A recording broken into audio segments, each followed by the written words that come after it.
It's time again for Talking Trade, sponsored by MMAC's World Trade Association and Michael Best Strategies.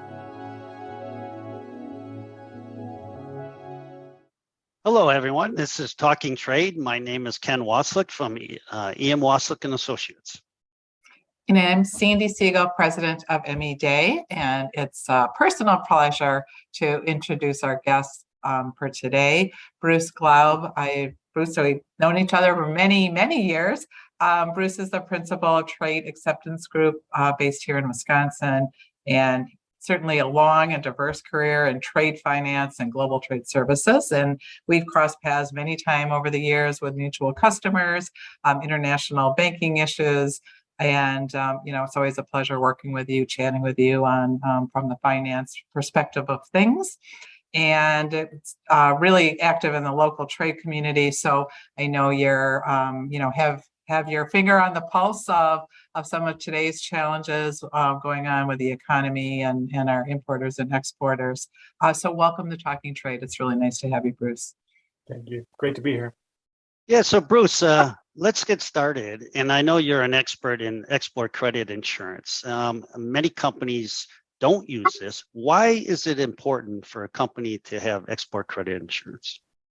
I appreciate the question, Ken. And let's start with a definition and we'll get into the benefits, because really understanding what it is kind of goes a long way.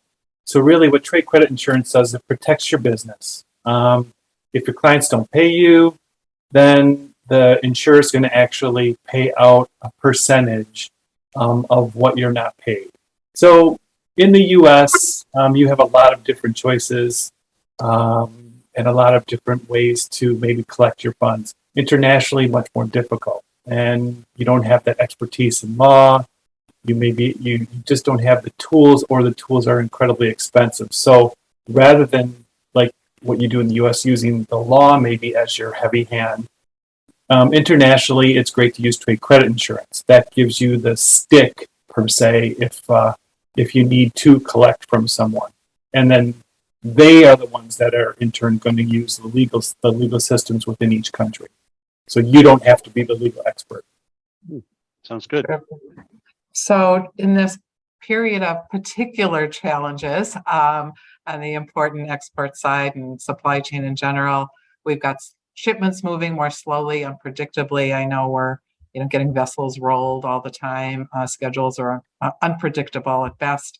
The currency, a strong dollar, which is not always in the best interest of exporters, and it impacts them, of course. Freight rates have risen, certainly over the last year or two. So a lot of economic and political challenge in today's environment.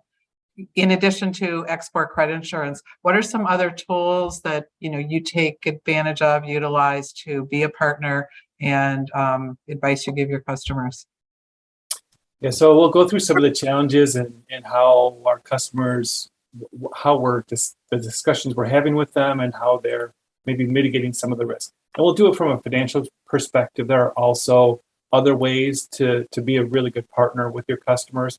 These are just some of the tools, the financial tools you can use. So in the supply chain, shipping, as you know, incredibly well, Sandy, that it's just taking longer to get from A to B.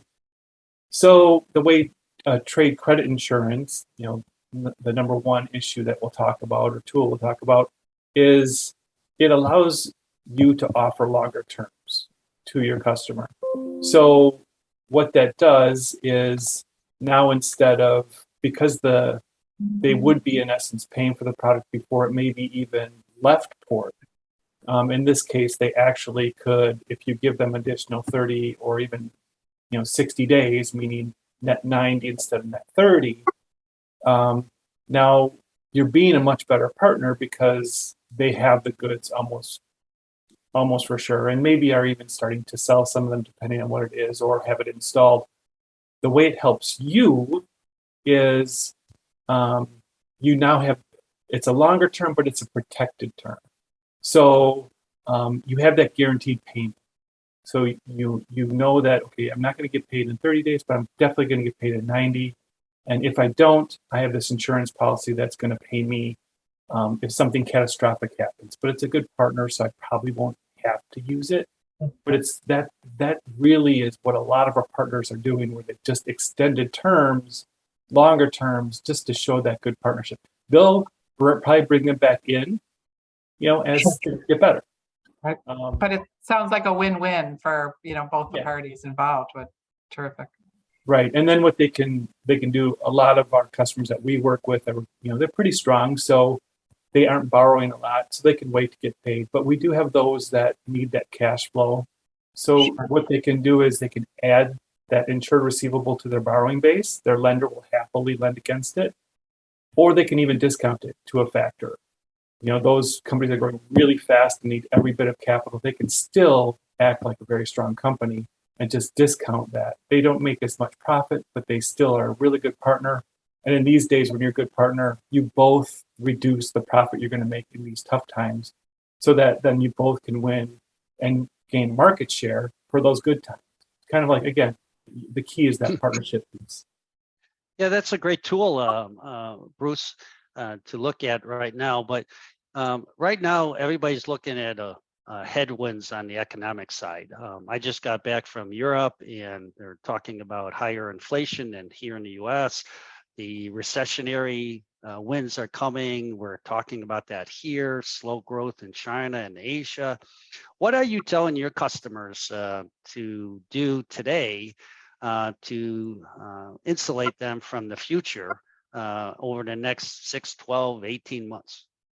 Great. Thanks, Ken. I'm going to take this in two parts. One, I want to give like an example for those that may listen and are in the capital goods space, because this is really critical and it's something they have not had to deal with for over 10 years. As you know, cost of funds have been negligible, and there's been money swishing and swashing around out there. So for those in the capital space, what we're talking about is utilizing some sort of foreign buyer financing. Like, look at foreign buyer financing, because the normal terms are, say, the terms of 30-30, 20-20, so 30% down, 30%, during the manufacture of, 20% when it's ready to ship, and then 20%, once they receive it and inspect it.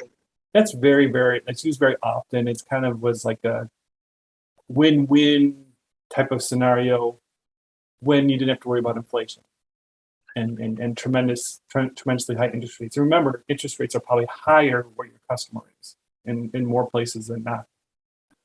So if you're selling a piece of equipment for $1 million, even in somewhere like Canada, where the prime interest rate is around 6% or approaching 6%, every month that $100,000 that they have to finance is $500 lost to the buyer. So if you think of 30% down, every month they're paying an additional $1,500 that they probably didn't have to pay previously when interest rates were close to zero. Mm-hmm. And when you look at that in totality, it's like almost $20,000 based on that 30-30, 2020 model. And now that's Canada. Take Mexico or another, place where interest rates are maybe double or more, and you can go on $1 million piece of equipment an additional cost of $50,000 quite easily in just interest. It's 5% increase. All of a sudden, how are you able to compete with what a lot of foreign competitors are doing in offering foreign buyer financing? Two ways to do it, both public and private. Public is Export-Import Bank. They have a program. It is not utilized very much because it almost went away it did go away in 2015 for a little while. And what that does is it allows the buyer terms of maybe 3 to 7 years to pay for the product. It allows you to get paid when it ships. So again, when you talk about partnership, you're basically getting paid when it ships. You have a small down payment. So, that's also key.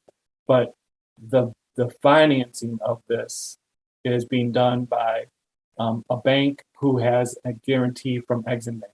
You have no recourse to you. So when you look at that from a public side, that's what a lot of foreign competitors are doing with their governments. Those are job programs. Now what's great about the US is we also have private alternatives. We have forfeiting.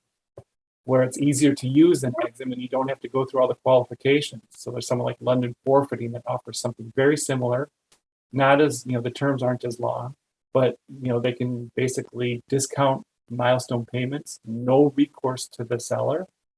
So again, private solution, a little easier than Exim Bank, but maybe for a slightly bigger project. So fundamentally, you're bringing the money with the product, and you're not competing just product only, machine against machine, but you're coming with a 100%, a total package for your buyer. And what's great, Ken, I was going to say what's great, Ken, is you understand this really well because you have the finance and the selling background. So imagine you're not now competing against a foreigner where they're offering a package and you're just selling a product. Now you can go back to, because both of you have financing packages, you can both go to, okay, let's compete product versus product where we win often. Sure. Right. Terrific. Okay. Bruce, I'm afraid we're running out of time. Thank you for, the examples and the anecdotes. It helps. You do an amazing job, as you always do, in explaining complex topics and, rather concisely. And you bring up some really valid points. And, the need for some of these programs, wasn't as relevant a few years ago. And in the really uncertain market right now, I think they're really valuable and a great tool. Thank you for joining us. I hope you'll come back, especially with the economic climate and uncertainty ahead, and really bring some great insights. So thanks for joining us on Talking Trade. Yeah. Thank you. Thanks, Very much Bruce. my pleasure. Thank you. Talk to you again. Yes. Take care. You've been listening to Talking Trade, sponsored by MMAC's World Trade Association and Michael Best Strategies.